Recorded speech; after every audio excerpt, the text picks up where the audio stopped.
We welcome to the Academy Public Forum organized by the Charles Correa Foundation. I'm Arminio Ribeiro, briefly introducing the Charles Correa Foundation and the Academy, which is the building which is for discussion on this forum. With me are Tahir Norona and architect Nandita Correa Merotla of the Charles Correa Foundation, and presenting it on behalf of the consultants will be architect Bulan Shukla. The Charles Correa Foundation was set up by Padma Vibhushan Charles Correa in 2011, and we focus on the following verticals: research and projects to improve human settlements, education and awareness on issues in architecture and urban planning, safeguarding Charles Correa's archives.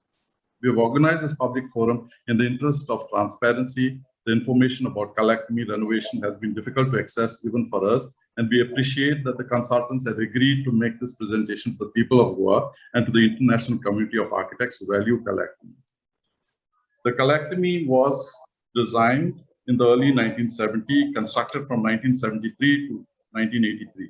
It is one of India's premier centers for art and culture, and the only public arts institution focused on the confluence of Indian and Western culture. The campus consists of schools of Indian and Western classical music, dance and theatre, and 3 theatres, a 900-seat indoor auditorium, a 2,200-seat outdoor amphitheatre, and an experimental theatre called the Black Box. It also has exhibition spaces and a large public foyer. Goa's first Chief Minister, Bandodkar, showed Correa multiple potential sites in Panjim, but Correa insisted that the center be located here on the banks of Mandavi River at Kampa. The building is located at an important junction where Dr. Braganza Pereira Road met the primary arterial road of the city, then called Campo do Manuel. The land on the riverside consisted of Kajurina groves and formed a public waterfront for the city of Panjim. Correa planned Acoustical as a walkway connecting the waterfront, the junction, to make sure that the way of life of the people was unaffected and rather facilitated by the built form. It is a public building which does not have a dominating institutional facade nor high inaccessible plinth, in complete contrast to the imperial institutes from colonial times. In fact, Acoustical wide entry and open foyer invite citizens to visit and linger within its spaces. Architectural historian William Curtis writes that the Acoustical is one of several exemplary modern buildings produced on the Indian subcontinent during that period, the period from 1970 to 1985, which succeeded in transforming core ideas of international modern architecture so as to adjust them to local, cultural, urban, and climatic conditions. The elements and spaces in Acoustical share many characteristics with Charles Correa's portfolio: the open-to-sky spaces, the courtyards, the inviting foyer, and the use of reinforced concrete to create cantilevers, pergolas, and wraparound balcony, which finds itself in many of these projects. The use of climate-passive design elements is notable: the foyer as a breezeway, the amphitheatre facing the sea breeze, and the use of courtyards, landscape, and openings. Correa considered dressed laterite for the walls, but settled on using it as a laterite stone cladding instead. The use of local materials augmented the functionality obtained from reinforced concrete and reimagined the vernacular, essentially creating a unique, critical, regionalist architectural style. The building is an ode to the local artists. The library has artwork by Chimulkar, while the auditorium has a mural by Mario de Miranda. The murals in the lobby were Correa's design, reinforcing the connection to the river. The murals make the space feel like a bustling street when coupled with abstractions of the Otla in the sit-out spaces. You will always find locals gathered around these spaces.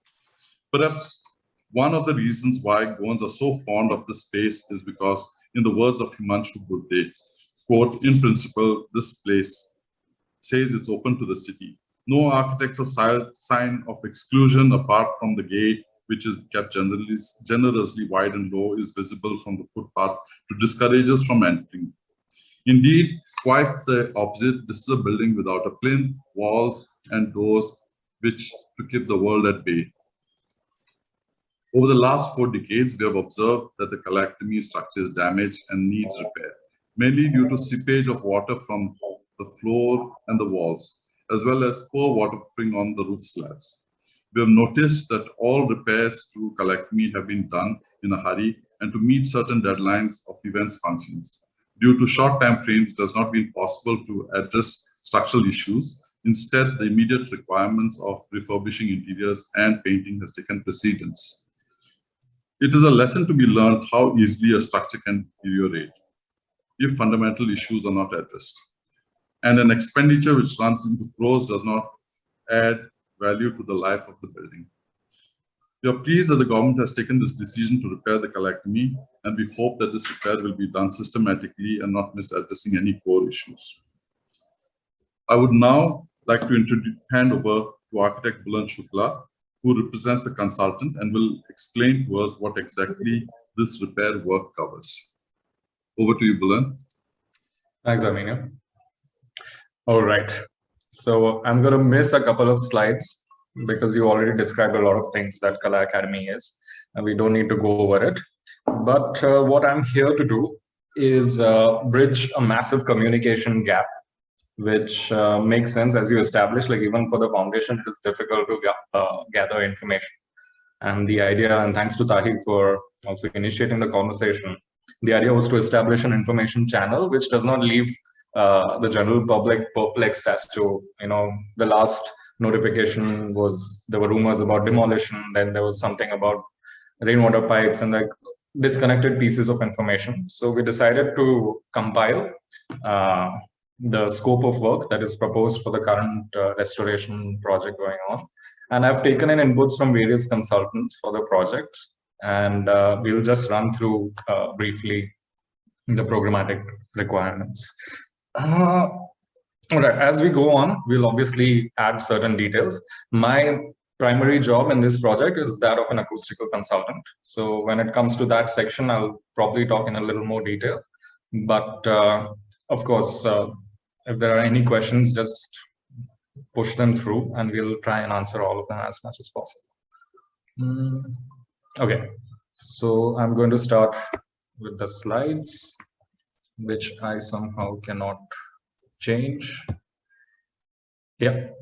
Okay, so this is not very important. The only thing to note here is that the last... Buland, we can't see your screen. Okay. Can you share it?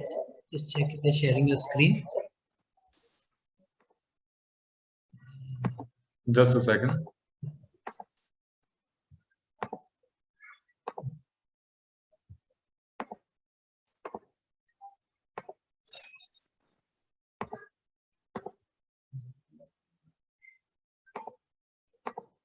Yeah, I am sharing the screen.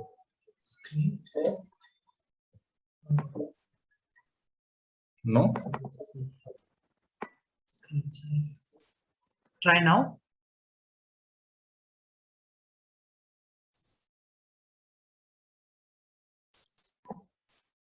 No, because I don't see your screen. This is very weird. Just hold on. Okay, yeah, I'm sorry. Just check again now. Yes, can see it. Perfect. Okay. All right. Does this work? Yep, clear. Okay. So this slide, the only thing to note is that the last intervention was done in 2004. Now, as Tahir and Arminio mentioned earlier,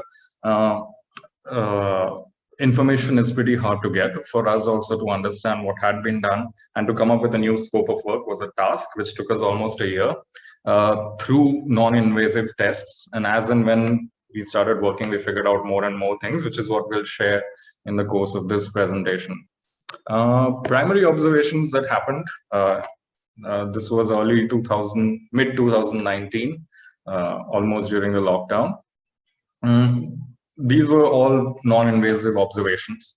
Of course, structural distress, waterproofing issues, auditorium flooding, which a lot of us have experienced there, stormwater drainage, HVAC system, and acoustical performance. So we'll take each of these topics bit by bit, figure out what we observed, and also discuss what we're planning to do in each of these subtopics. All right. So this is, I think, the most important thing, because apart from individually what we are doing, how we are approaching the project takes precedence. So again, all the interventions that were done, most of the interventions that were done in the past were treated as quick fixes, as was mentioned by Amino. And that is what this particular session also floated as, this particular project got floated as.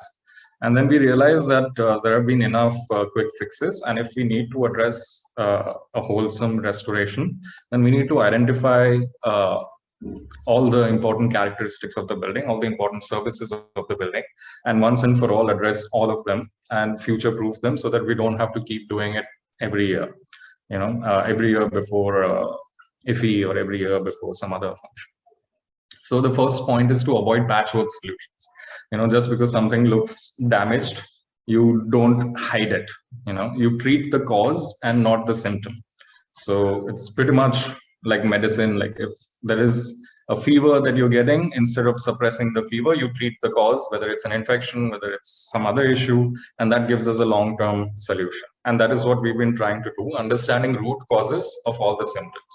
So just to give you an example, if the symptom is flooding, the solution is not to put another layer of waterproofing or to put another layer of flooring or to raise the plinth, etc., etc. We have to figure out which of the system has failed, whether it's stormwater drainage, whether it's capillary action rising, whether it's damp-proof course that has failed, and then treat it accordingly, and thus resolve the symptom rather than just doing a patchwork. In the process, we also figured out that there's going to be undoing of a lot of previous interventions, which I will show you in a bit.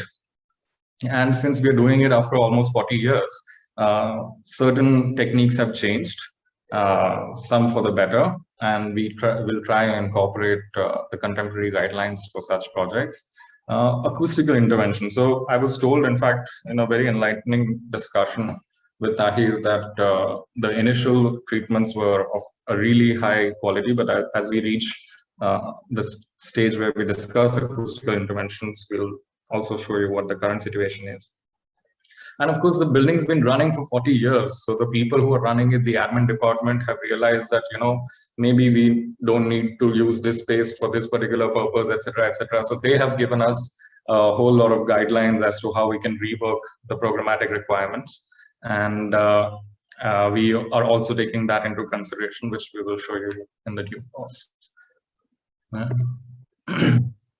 Okay, so let's start with structure. So on the left side here, this is the very popular facade wall, which is called the bajra or the bajri finish, where pebbles are stuck onto the wall. Now we figured that parts of these walls were made in concrete, parts were made in laterite, and the gap between the adhesive layer, which is this tiny bits of pebbles on top, and the structural wall, there's a structural damage over there. And the parts that were made with concrete, the steel has deteriorated. So this is like just starting right from the entrance. The image on the right are scenes that we see almost very often, but never during IFI or events, because these things get covered up in layers of paint. Like there's almost 1.5 inches of paint at certain areas. The terrace waterproofing. Okay, this is one of the major issues because we have a flat roof over here in this building. And it seems that there were multiple interventions to prevent seepage from the flat terrace.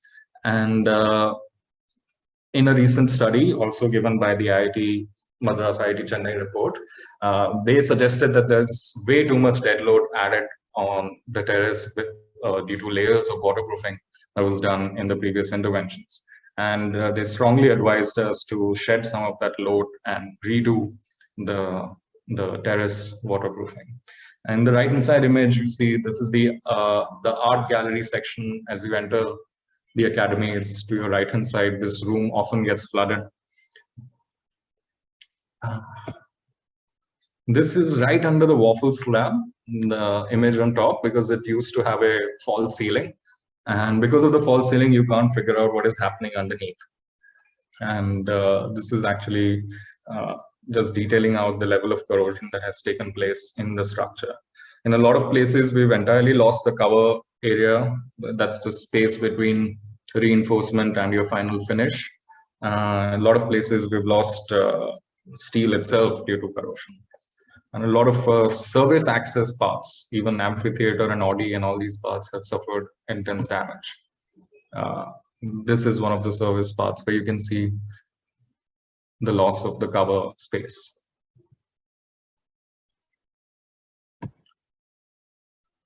Okay, the image on the right was like just before painting, you do some sort of a putty work to level it out, and then you just paint it over and then you start again. Now, these are just several of the non-invasive observations that we had made just to figure out that, you know, we have to expose all of these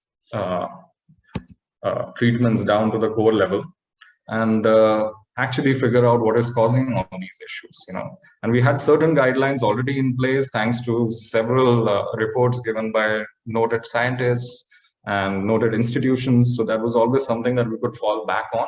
But one thing was certain, that we were not going to treat an issue in isolation, and it would always be a systemic approach to solving the issue.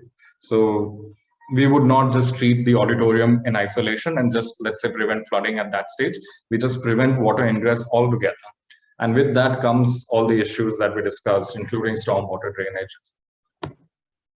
Now, this is the terrace right now, where the artisans, where the craftsmen are standing, the guy with the spade pointing his bum towards us, that is not even the floor level of the original slab. So the average height of the waterproofing comes down to around 45 centimeters. It ranges between 30 to 60 in places. Now, this is just layers and layers of flooring that that was just added over the last 4 decades.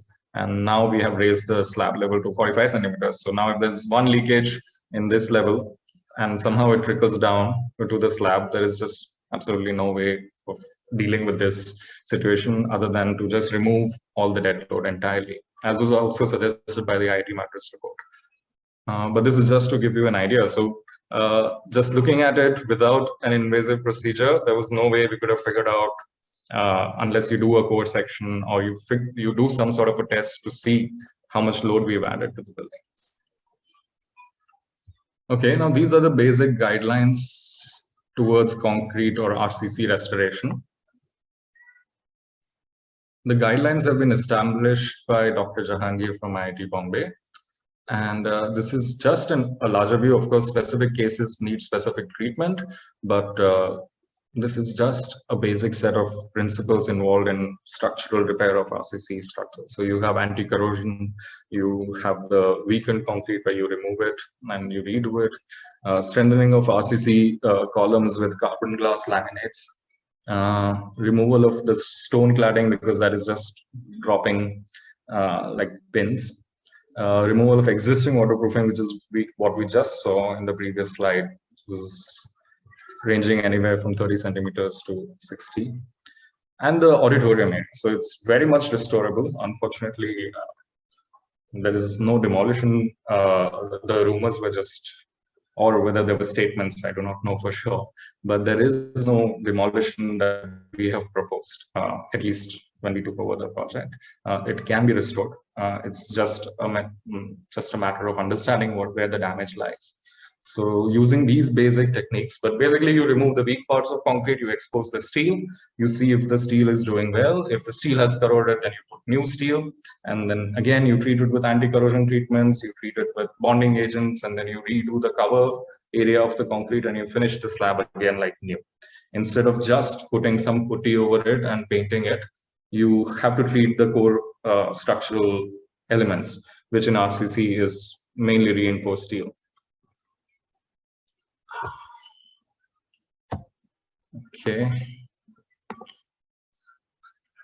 Okay, so now these are interventions suggested by the plumbing consultant. Obviously, the groundwater table is high. So what he had proposed was a series of perforated pipes, which make sure that we handle stormwater drainage in identifiable patches, and we do not let large areas of land puddle into small pockets of low-lying contours. So you lay out a grid of perforated pipes, and you collect the groundwater like that and leave it in a sump. So that is basically the notion, the details of which, of course, can be shared later. But the idea is to cover the site with a grid, not allow the water to move towards the plinth of the building, since there's a lot of open area around. Like take the water away from the plinth, from the built-up plinth area, and collect it to sumps, which can then be used either can be given back to the river, it can be used for gardening, it can be used for multiple purposes.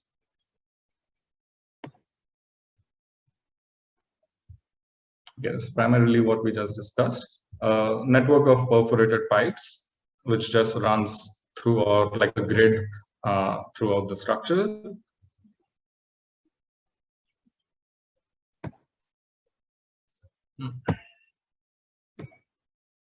Okay, so the consultant has proposed two sumps of 1 and 1.5 lakh liters each, and a new sewage treatment plant, of course, separate water supply lines for domestic and flushing. So grey water generally can be used back to flush. So grey water is, so you have two kinds of waste here. You have solid waste, you have grey water. So the grey water that comes out after the STP, the sewage treatment plant, can be put into landscaping or can be provided back into the flush lines. So we are creating a provision for that. We are creating separate supply lines. Whether it should be used or can be used can be figured out in the future. But at least since we are doing it, it's better to provide a provision for it. Okay, and this seems to be a major topic. I think it is worth discussing, whether for the good or for the bad reasons. The existing concealed rainwater pipes, which run through the concrete. Over the years, it's been very difficult to trace down if there's any issue over there or not. And generally, to deal with problems, it's always good to see where this is happening. So the consultant is figuring out a way to be non-invasive to the facade and still provide drainage solutions which can be serviced. Okay, now we come to my hometown, which is the acoustics. Okay, so just a very brief understanding of what other parameters that you consider while dealing with acoustics. Okay, let's forget the structural issues for now, which has led to the flooding and loss of surface treatments, etc., etc. But generally, in any enclosed room, if you completely rely on electronic systems, electroacoustics, by which I mean microphones and speakers, it's not a very good idea. You have to work with the room, help the room work with you. So we work with a combination of direct sound, which comes from your first source of speakers. And you work with sidewalls and ceiling reflections and figure out how best to distribute sound in a given enclosed space. So all of these issues only come about if the space is enclosed, because an open area is technically a dead space and best for speech transmission because you don't lose intelligibility. But there are various objective parameters. So acoustics is not a subjective field. It is not you and I going and saying that this is good, this is bad. It is judged by a bunch of parameters which have been established, and you deal in that. One of the biggest confusions that people have is echo versus reverberation. So in the room, when I first entered, one of my first observations was that the auditorium echoes rather than reverbs. So the main difference is that an echo is you hearing the distinct word again and again. So you say something like hello, and then you hear it again, hello, hello, hello, hello, like in the movies where they do it on cliffs, etc., etc. Whereas a reverb, which is what you see in well-designed churches, for example, is that the word takes a long time to dissipate. So it goes like hello. So that is a reverberation. Reverberation is good if you want to use it. Echo is never good because it bothers with your intelligibility. Because by the time the sound reaches the second tier or the third tier of seating, they're already hearing multiple slapback echoes that have come about. Now, one of the biggest reasons for this generally is highly reflective surfaces. Now, mind you, this is before we had any invasive tests. This is before we figure out what the treatment was. So I initially attributed it to like the smooth walls that were on the side on which we had the murals. and they were parallel as well for the most part. So we initially attributed it to that, but then we figured something else out. This is the white wall. You can see some part of the column mural which has come up, which has been removed in this particular photograph. So the entire wall was basically made on a wire mesh with a POP coat, which was about 3/4 of an inch, and then painted on top. So there is no acoustical treatment as such. It is basically a dry wall which completely surrounds the auditorium. This particular detail, which you see here now, is repeated on all the walls of the auditorium. And it was really surprising because an auditorium's primary function is sound or music. And one of the first things you think about is acoustics. So how you handle absorption and diffusion and reflection. And to have just a flat dry wall was a little disheartening when we first addressed this. And that's why this was also one of the turning points where we changed our attitude to say that we need to inspect all the systems. We cannot, we don't know what all interventions have happened. We don't know how things are there inside. And we should just take a better look at the functionality of all services and all systems that exist in a giant public space like this and attack it individually. So, okay, a few points here. So POP on metal mesh. Hard reflective surfaces, never a good idea because you have uncontrolled reflections flying all over the place. There is a way to use reflections in acoustics, and it is called diffusion. So diffusion is reflection, but it's a phase controlled reflection. You figure out what frequencies go and in which direction they go out. And it is not just like a free-for-all buffet for all frequencies. A good space will use a combination of controlled reflection, which is diffusion, as we just discussed, and absorption. And this is how you bring out the original design of the room. This is how you help the room work with you, rather than, so now in this case, what happens is if you can't hear at the back, you push the sound levels louder. And as you push the sound levels louder, you are increasing energy within the room, and thus you're creating more reflections. It's a catch-22 situation, which just resolves in an unintelligible mess. And that's why you have to keep multiple speakers at all positions to make sure that everyone receives sound directly from the speaker and not after it is reflected from the room. And these kind of things just keep escalating, and there's no end to this. So obviously, right now, one of my topics in thesis was unfortunately the lack of standard parameters, acoustical parameters in Indian spaces. And we've worked a lot towards establishing that and to figure out which parameters we should focus on based on the function of the space. And that is basically the idea. We know that the murals hold very dear to a lot of people. And thankfully, they have been like safely removed and stored. We know that the balcony detail resonates with a lot of people, which was existing, but we cannot have unfortunately the flat dry walls again inside the auditorium. There are a bunch of already existing materials which are around, which exist in our climate. And we thought we'll use the properties that they intrinsically have and create a sound reflection map within the space.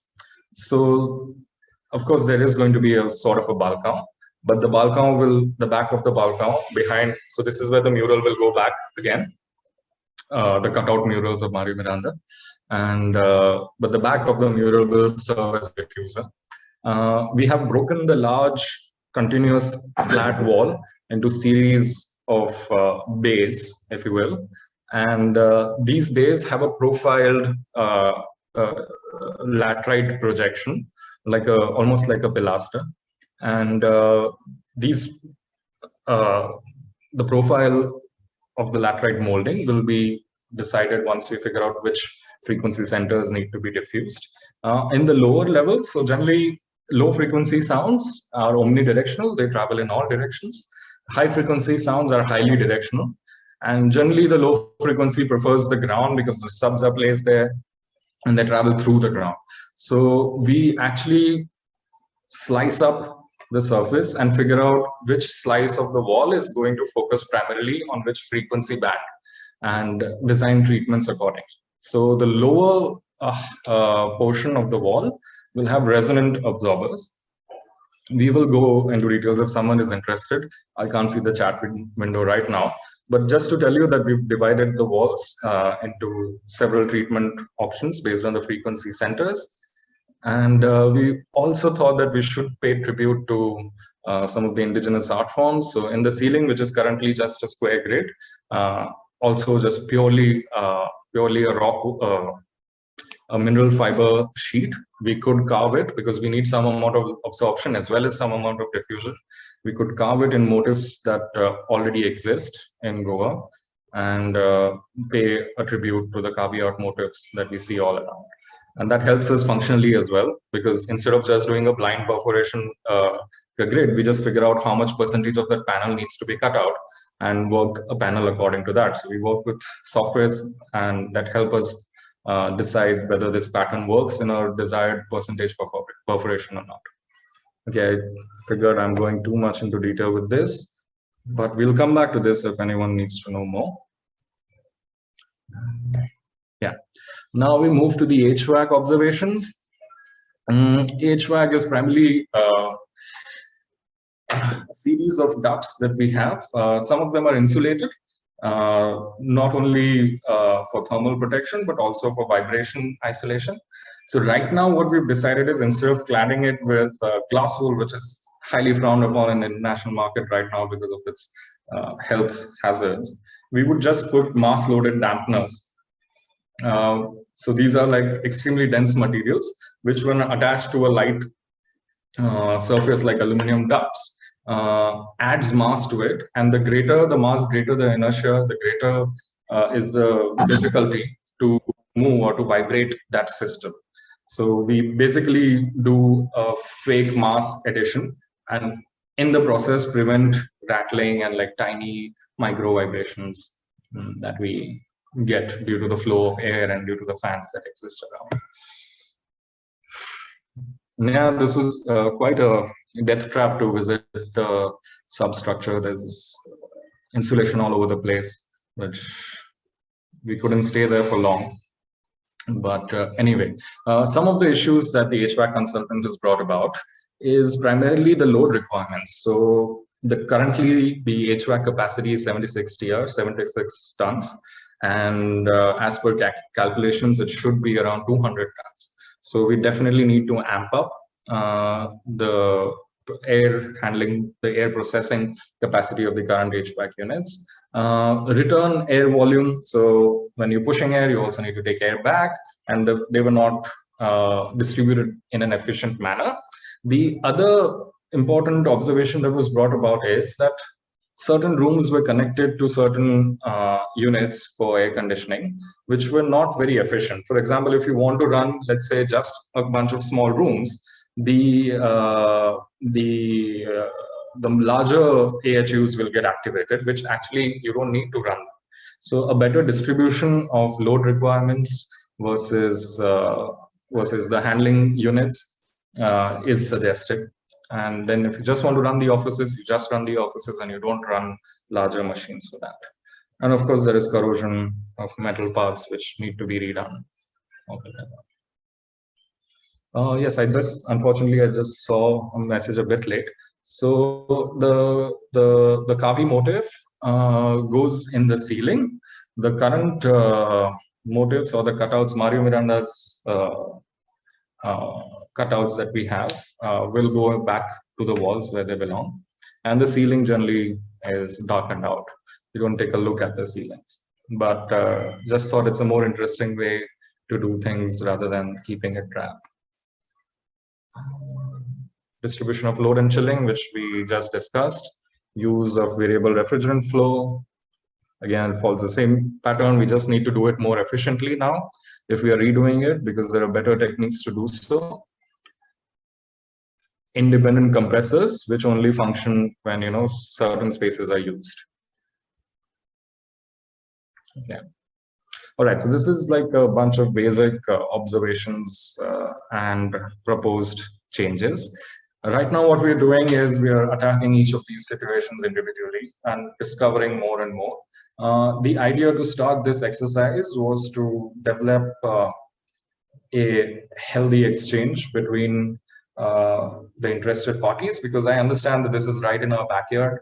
You know, Kala Academy is not, doesn't matter who owns the rights to it.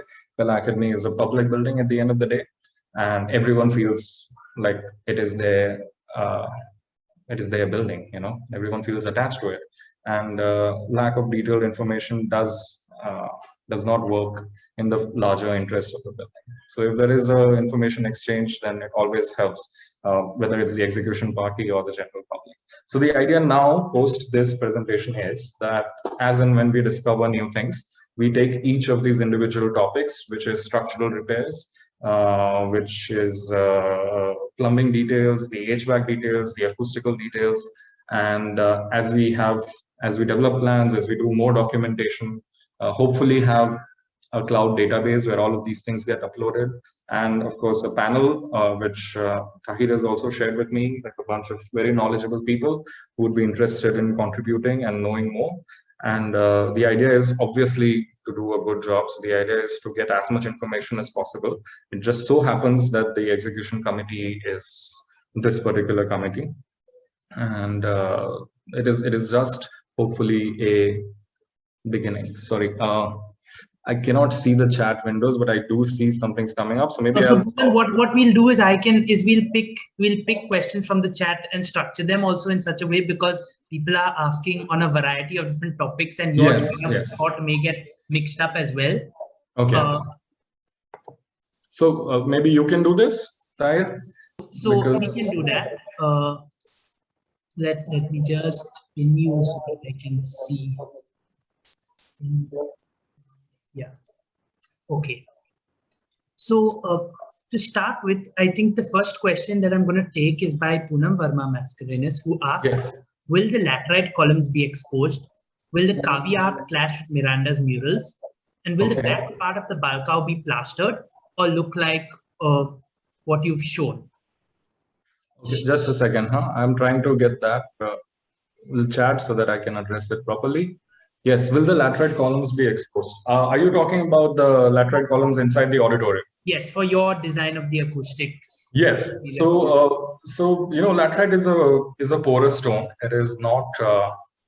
It's not a hard reflective surface. So in my practice of acoustics, I avoid using artificial materials and if as much as possible, use natural materials with similar properties, and then figure out how to profile them or how to arrange them to produce a similar result. So the laterite right now, the reason we are using laterite and not a commercially obtained profiled column per se, which diffuses sound all over, is because we need the properties of laterite, which is its porous nature. But that unfortunately is not enough. So we also need to profile the projection that comes out. So the job of these projections in a flat wall is to periodically diffuse sound waves and prevent any hotspots from happening on the wall. Will the caveat clash with? So caveat, it's not really caveat that we are doing. I don't think we'll be able to do it. If at all there is a possibility, maybe we do it outside, and you're more than happy to join it along with various stalwarts like Heta. That remains to be seen whether we do the murals outside. As regards to the inside, I don't know if you've seen, but commercial acoustical panels come in prefabricated shapes.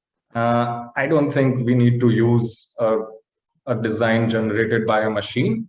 If we are anyways going to need a negative and a positive space in a panel, might as well use profiles which make cultural sense to us, rather than going after a cut paste, let's say a Victorian motif that suddenly enters the building, you know, just because we are using this. One thing to understand is there is no acoustical treatment right now, except for the wooden panels in the ceiling. So a lot of these things that have been made around, obviously it won't look the same, unfortunately. But the laterite wall needs to be, I mean, that part of the laterite needs to be laterite, because if we plaster it, then we are actually not using it for what it is good for. So the Kavi art profile is for the ceiling panels. So right now, if you see, there's a very intrusive grid in the ceiling. I don't know if we have a photo of the current auditorium here, but there is a massive fake waffle slab like grid, which is like a fake grid, within which we have a series of panels inset. So that is already very intrusive visually. So when we remove that artificial waffle design, it will in fact be a way less intrusive than what it actually is right now. Location of new have a water treatment question. plant. Sorry, Bulent, thank you very much for explaining what you're doing, and I think just that whole level of transparency for us and for the public, in general, has been really, extraordinary. So thank you very, very much for doing that. I have like specific things about the auditorium in particular, or the acoustics in the building.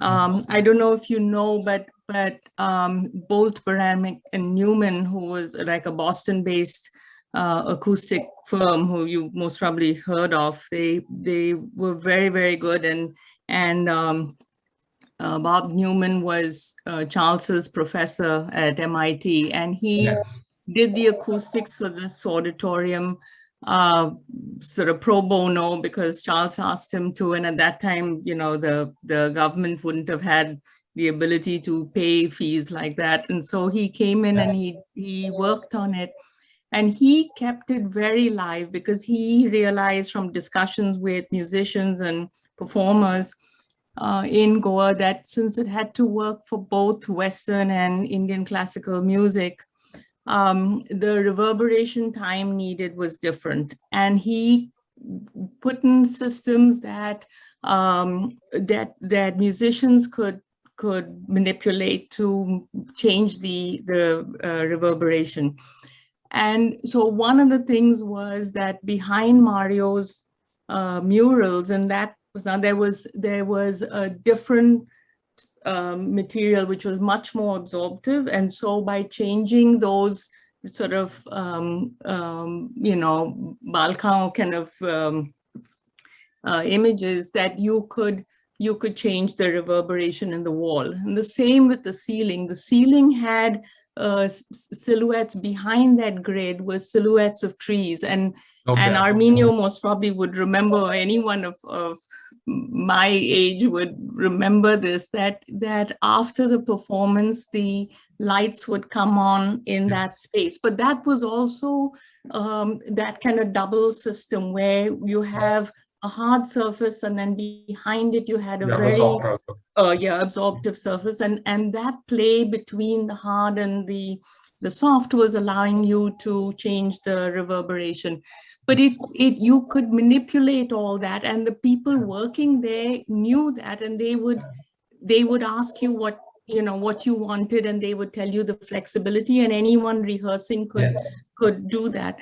That I think went out in a later in the intervention sort of was it 2004? kind of, Was it the 2004 intervention?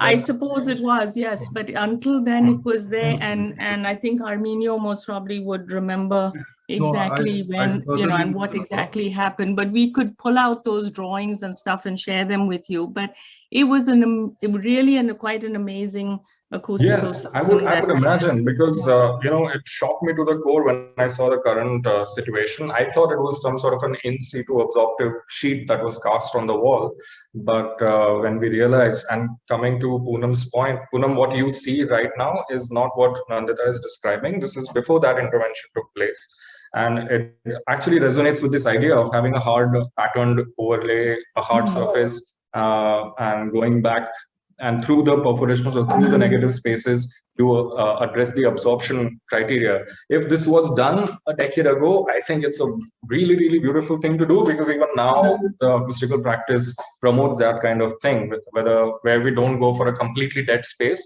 you use reflections and absorption in tandem, and try and make a wholesome treatment plan. So going back to unfortunately, going back to the existing detail, Poonam, is not an option because the existing detail is not a detail.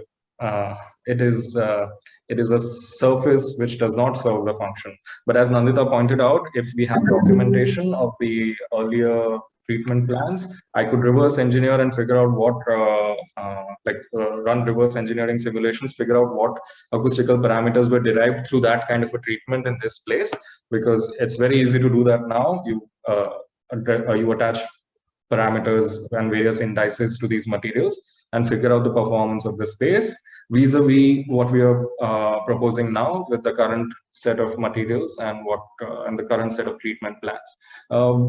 Few things. Yeah, I want to pull out what Hyacinth Pinto has observed. She said that there was a well-profiled ceiling in the original design, which was changed for the first IFI.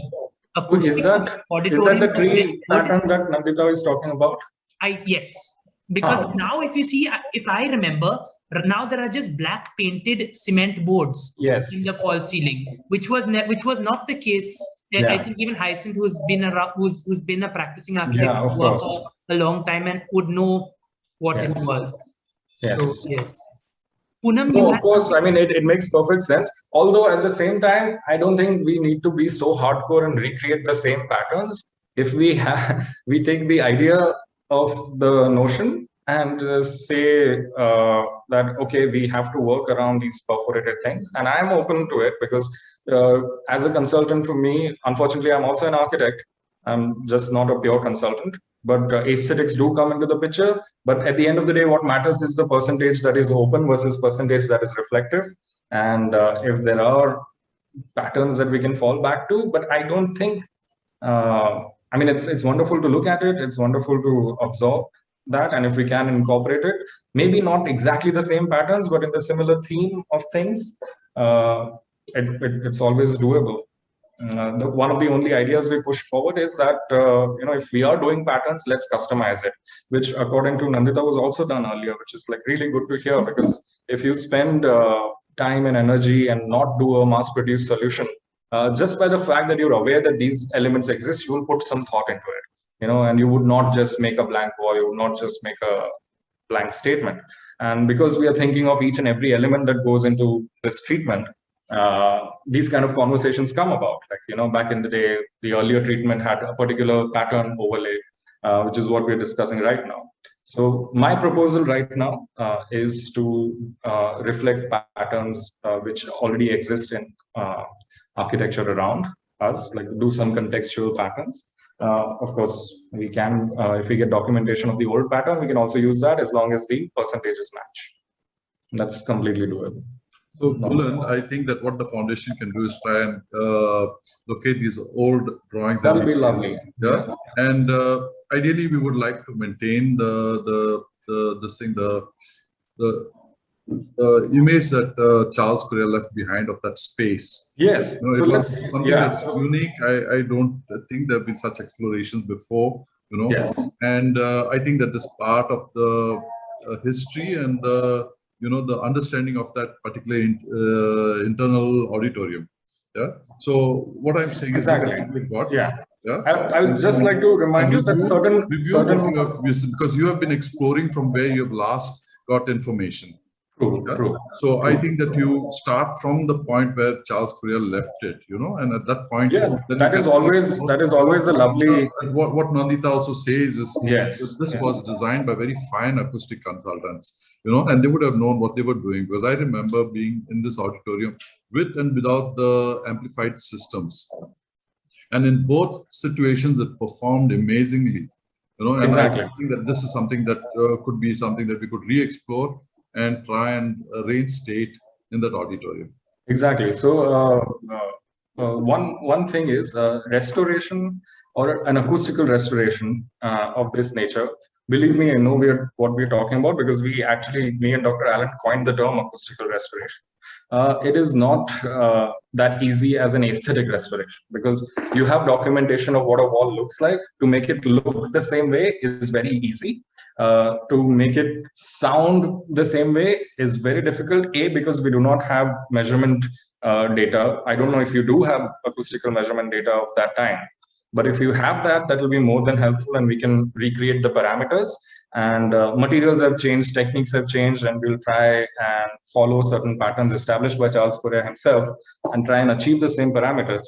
But this is an experiential restoration and not merely an aesthetic. So my priority right now is not to create aesthetically a similar looking ceiling, but it is more functional in nature. And if we can incorporate the previously existing aesthetics, it'll be just a wonderful experience. So if we can get acoustical data, which is room measurement data from back in the day, we can actually think of restoring that experience that you're talking about, Armenia. Otherwise, we have to go with standard established. First examine it. What I'm trying to say is that we are available to share some information. That in the end of the day, before we start going, on a project, without having explored what was there. Yeah? So unfortunately, what was happening until now, I'm saying that it was successful based on the fact that I have been visiting collectors for the last how many years is it? 40 years. Yes. Yeah. So, you understand that at every point we were not, what you would say, we were not disappointed with the acoustics, irrespective of what was the sound system that was used at that point of time. So now, see, for example, in the new intervention, unfortunately, these kind of topics could not come about. The reason why we are engaging in this exercise is we do not make mistakes like the intervention that led to a dead wall inside the auditorium again. That is the whole reason we are starting this conversation. Also, the idea of a foundation that already exists that deals with Charles Correa's buildings is that there should be access to documentation data for each and every intervention that happens. Objectively, me looking at this entire procedure from outside, I think that's how all foundations work. That's how Louis Kahn Foundation works. That's how FLW Foundation works. And that's how Charles Correa Foundation should work as well. I think that is very important. But if we do not have data of recent interventions, etc., let's at least make it a point that if we are doing this, we are starting a new exercise. Of course, we take in as much information as you have to give, and do not make the same mistakes that were done earlier, because this is a massive scale restoration. Now, this sort of a restoration will not happen for decades to come. And this is, and unfortunately, I don't know how the treatment could change drastically if it was like very well established. And I know Tahir told me that Mr. Parikar himself had invited the person, and a lot of effort had gone into creating a acoustically positive space in the auditorium. And if at all this was changed, and at that time also, I don't think a lot of people raised noise as to the acoustical performance of the space.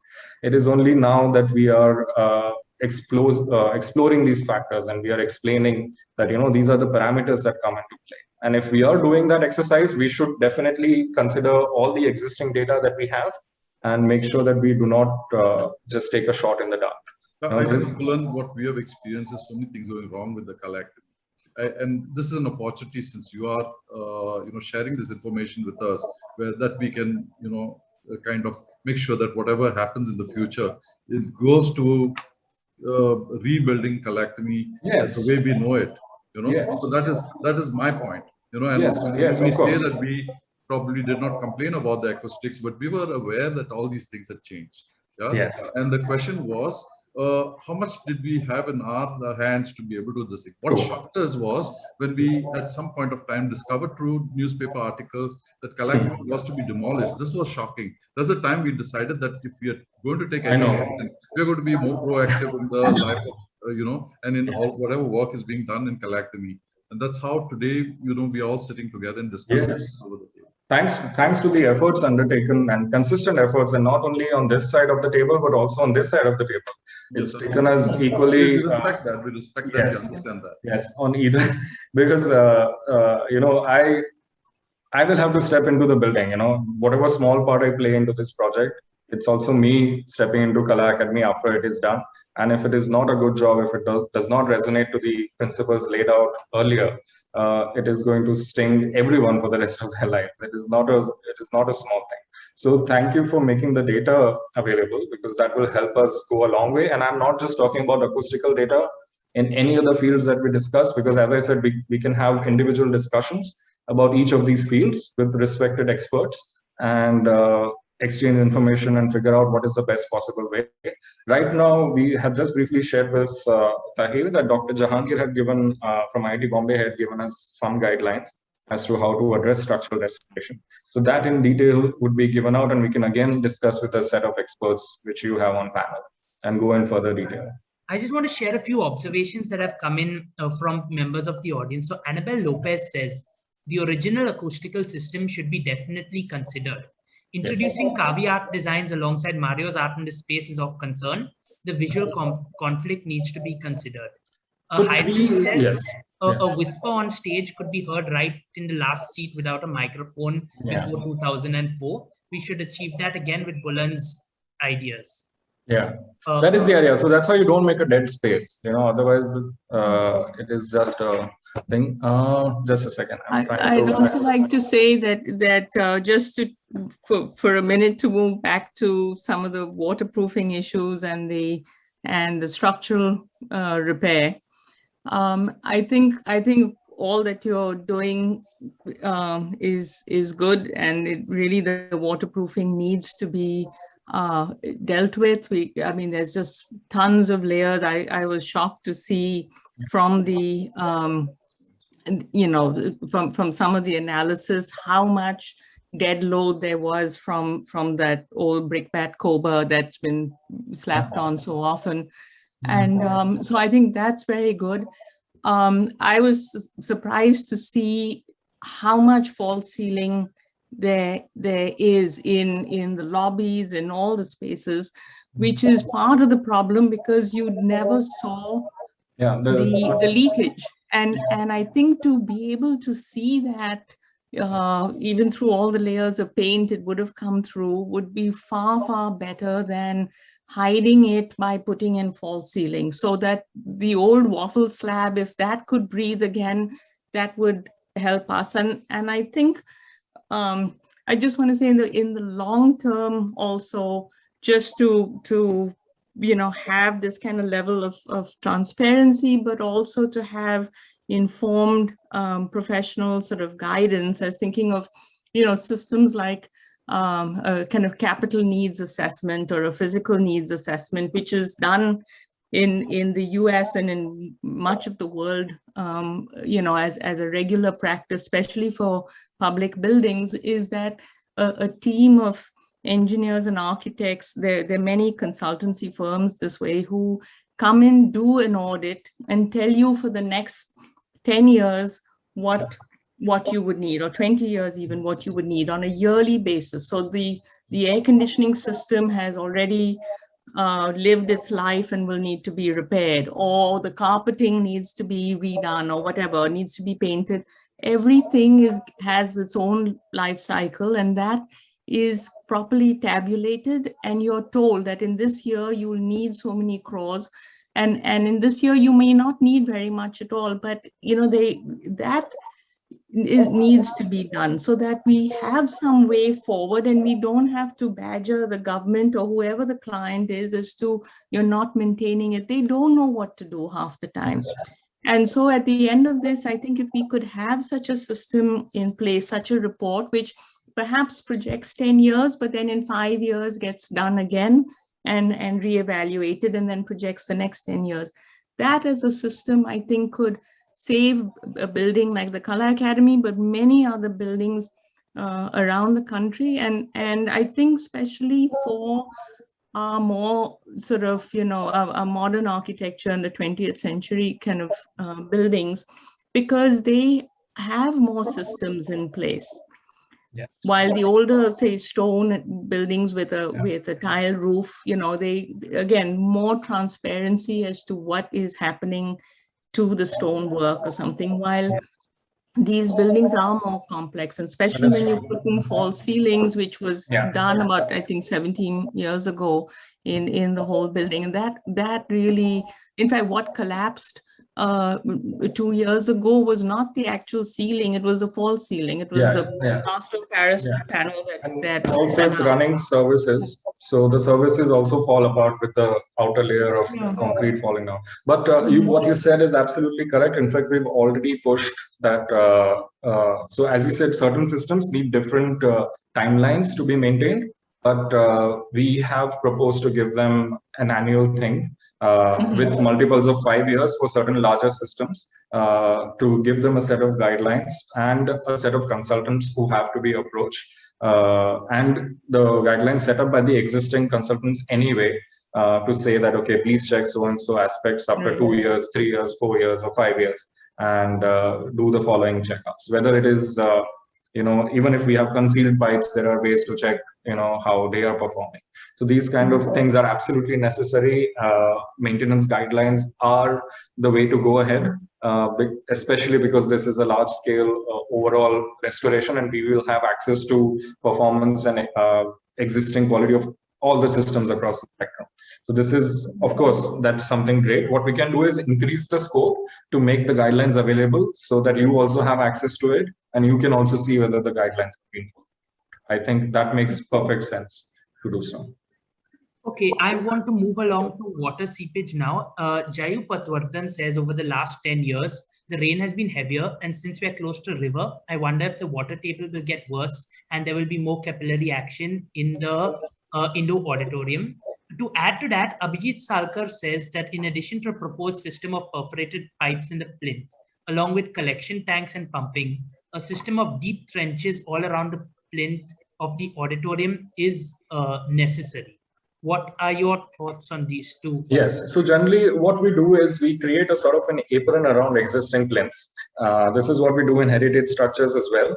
So that not only prevents any sort of pooling towards the plinth, but as Abhijit says, if you have a drainage system right next to the plinth, it just drives the water all around, which actually already exists in Kala Academy building. It has just been clogged up, unfortunately. But though the existing systems will be revived. So along the plinth lines, especially in the interior courtyard, there are existing trenches.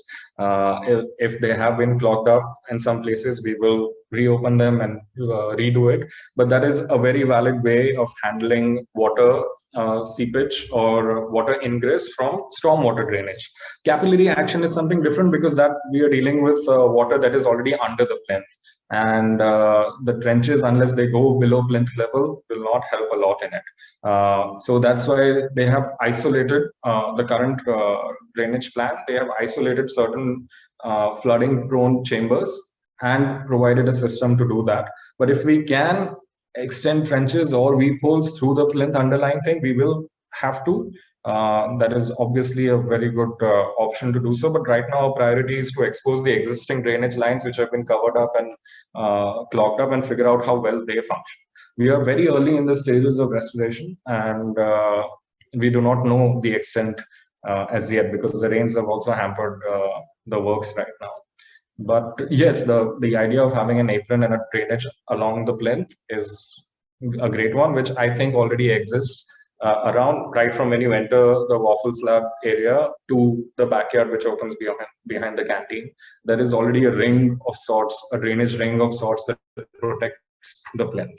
We should see now with the new levels whether it's functional or not. But yes, that is a good idea to attack. Which kind of leads me to a question from Anthony Dissa. He says, if you were to broadly look at the issues that affect Kala Academy right now, what percentage of the issues are due to deficiencies in design or execution, and what percentage are due to lack of maintenance? From my own experience now, checking on the structure since 2018, according to me, over 80% of the problems are due to poor or negligent maintenance. But Bulend, what are your thoughts? No, I mean, as I said, provisions were always there in the design.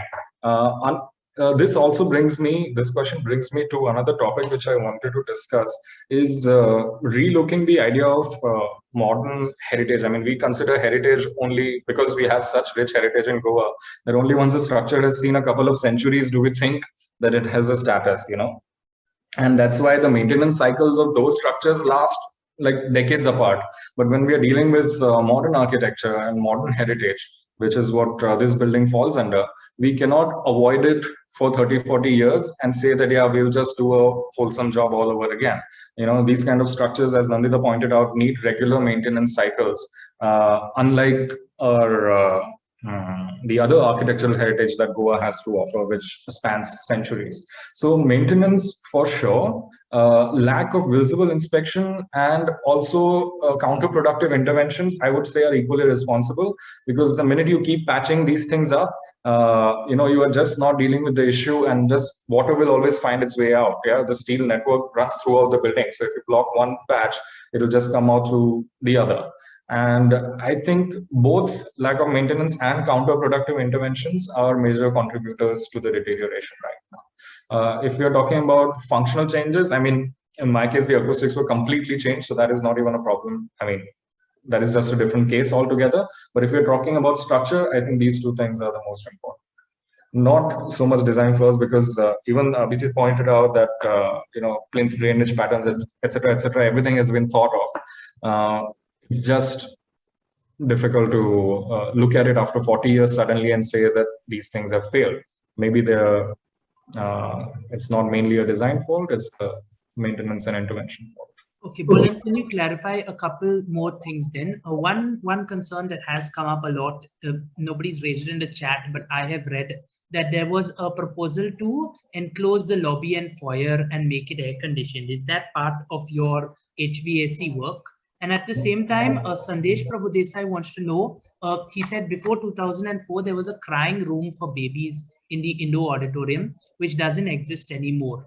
Can we restore that? Because it made the performances a lot more enjoyable to watch.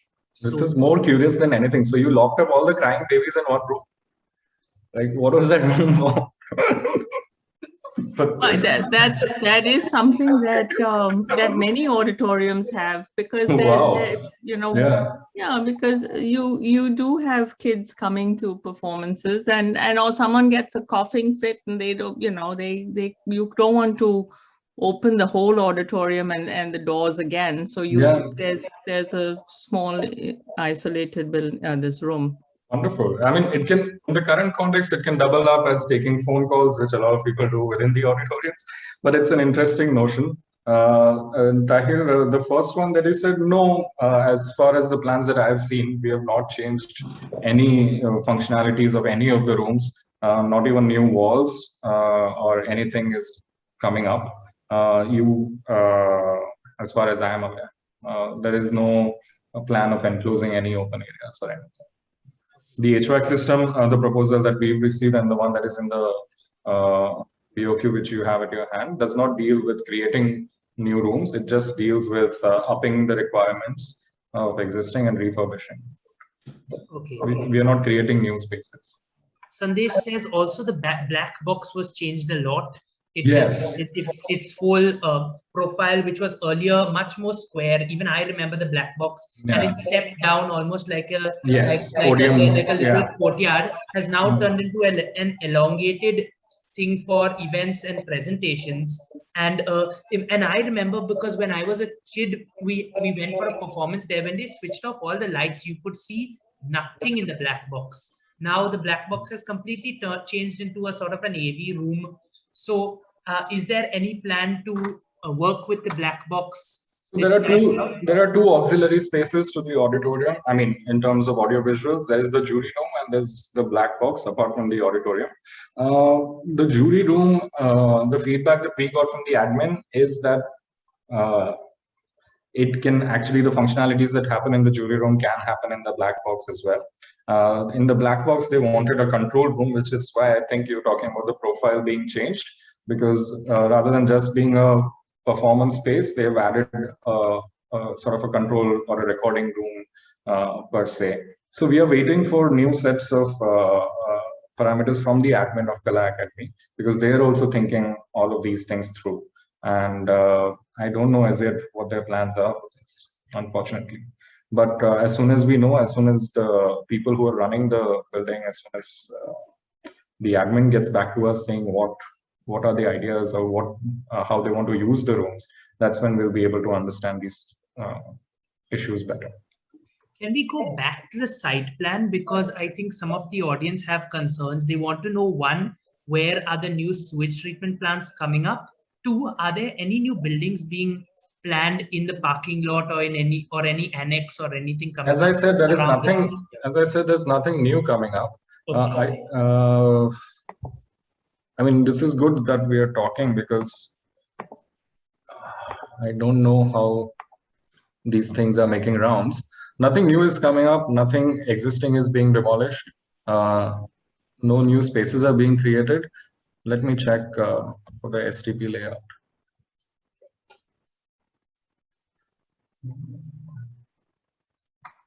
Okay, maybe I will share maybe it with share the you. screen, Yeah, and we could all look at the site plan one time. just a second. Let me find it. Sure. In the meantime, have I? Oh, okay. Professor Ramrao Wag has a question. Are Yes. acoustic demands for film different from acoustic demands for live performances?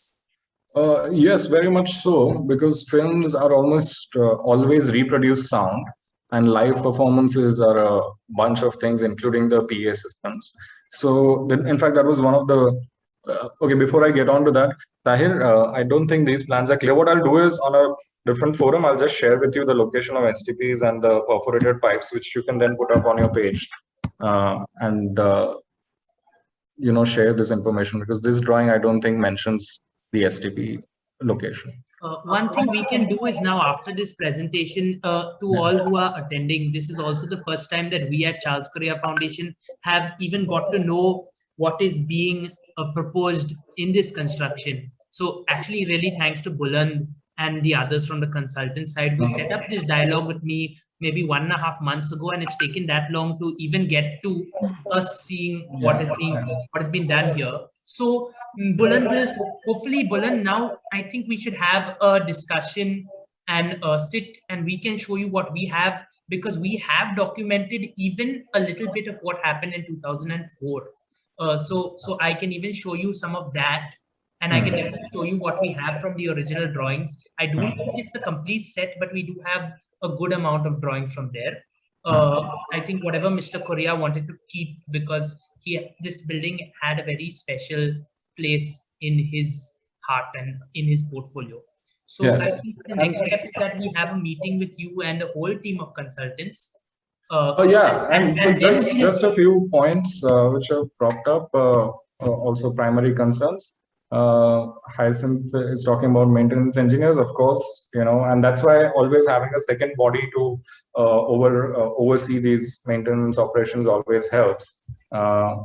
Please explain the site plan why it's being added, right? There is no secrecy, Poonam. The idea is that the last information that the public had was that the structure is being demolished, and the other set of information that CCF received was a BOQ. And there was nothing to bridge this massive gap of information from demolition to BOQ that deals with the last number of screws. And all of that detail is there. It's just about figuring out how to make the information comprehensible. So that's why we started with an overall sort of a presentation as to what fields we are attacking right now.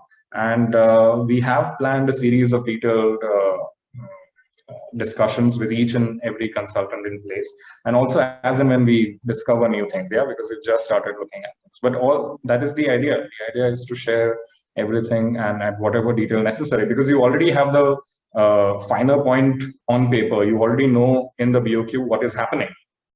So, but we have to reach that stage as well. So that's why we started with this umbrella presentation, and then we will slowly step towards the finer details. Buland, what is your timeline for this work? Yeah, man. So as I said, when the project reached us, it was unfortunately touted as a small work, again, like regular, like just make it work before a particular deadline for a fee, etc., etc. But recently we have said that we cannot finish the project by November in any way. So, because that is just not a possibility, which is what the government had proposed to us. So this scale of project will at least take us a year to finish. This is not going to be done in a couple of months, and we can't actually work like that, especially at this scale. So we are looking at a year. Okay, because what's being reported in the press, and somebody's also raised it up, is that the building needs to complete by November. No, so it came like by November, then it is being pushed to February. But I mean, the rains have not been helpful, the lockdowns have not been helpful.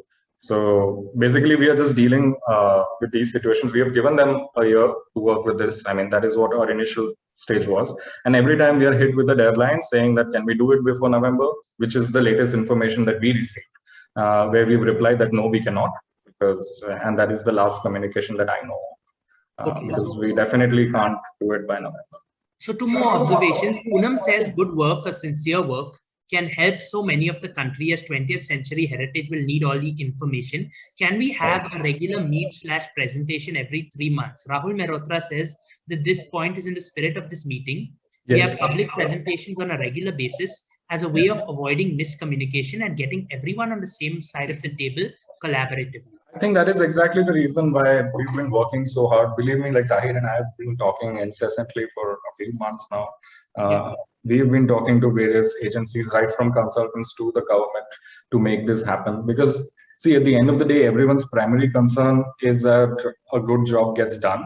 How they interpret it and how they give it out and what cards they want to hold and all these things are their individual concerns, not for us. At the end of the day, we are the people who will be doing the work, and we want to do a good job. And at the end of the government also wants to be known for doing good work.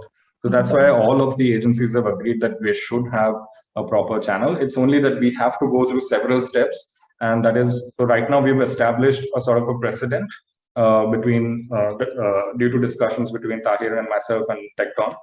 So we've established figured out parameters as to how we can get permissions to do this information exchange. And now that we've done that exercise, now we know how to handle this, and now we know whom to approach and what kind of guidelines to follow to make sure that information is available. Next set of meetings will be way more easier. Just the first one took a few months because we had to handle everyone's apprehensions. But now I think there is a smooth connection, smooth sort of a guideline established, which should help us to have a continuous, I don't know whether it's every 3 months or 2 months or 4 months, but I think at every critical stage, at least, there should be one. And apart from that, as I said, there should be a detailed discussion between the consultants of respective fields and interested parties, if you want to discuss in detail. Bulan, the question is that if you start sharing with the public, all right, every 3 months, that will also help reduce the pressure on you, which will probably come from the government, to expedite the work. Because as long as you're explaining to the public that things are going systematically and the public is content with that, that is something that will be very important in the progress of this work. All right. So this is my opinion, and I think that this is something that I would really appreciate if you can make it as part of your work. And as Poonam says, that this is something which will be valuable for the architectural community, for heritage, and for such situations. In fact, my idea was to set up a cloud account and every week just update what is happening. We are trying, as I said, everything takes time. We are trying to establish channels. At least we are happy that at least one such channel has been established. But the idea is that, Armenia, the idea is to maintain regular updates for everyone to see, to figure out what's happening and what's not happening, to prevent misinformation, to also get more information and feedback from institutions like yourself and from other experts. But of course, channeled in a particular way. We don't want to be bombarded with 37,000 suggestions. So that's your point, which I completely agree. But I only feel there's just one little difference in doing this exercise is that, for example, I think that every restoration must have started with a very exhaustive proposal. And every time then they run short of time, they just cut off some essential parts. And as long as a project like this is accountable to the public, then automatically there'll be pressure both on the contractors as well as the thing to yield results. And the public can also understand that maybe it's a good thing not to rush these things through and not demand sudden events in November, because this is a project that will take time, and only if the people know what we are doing will they understand these things. So it is in everyone's benefit that the information be shared. I completely agree. No, thank you. Okay, thank you, Bulan. I just want to end All right. on two comments by Professor Vaswada, who says, please, a proper heritage management plan before you start investigating the defects and proposed solutions. I think we really need to consider that. And Rahul Mehrotra says, we need an overall management plan for building and the larger property. It's also critical. And setting protocols for communication is also very important for many other projects as a precedent. So with that, I really want to thank you, Bulan, because I know for the last 3 months, we've spent a lot of time trying to even set this up. And now that we have a chain of connection with somebody who is working on the building, and to assure the people of Goa that whatever we get at the Charles Correa Foundation, we will make it public domain information through our website. And we've already been archiving every development that we have been privy to in Kala Academy. We will also make this, we'll make Bulan's slides from today and this entire presentation live on our YouTube channel. And we will work hard to make this, because Kala Academy is a public building and it is the people of Goa who raised their voice when the statements of demolition were first floated. And us being located in Goa, it is so important for us to at least make sure and keep a watch on what's going on in the building. So thank you, Bulan, for the time. It's gone on for a long time, and we'll definitely be meeting again soon to discuss. And we will keep our meetings public so that the concerned citizens and concerned professionals like Poonam, Hyacinth, Professor Vaswada, Abhijit, all of you all who have raised such valid concerns should take part in any future meeting as well. Yeah. Perfect. Thank you, Thank Bulan. you, everyone. I appreciate this. Thanks. Thank you. Thanks very much. My pleasure. All the viewers.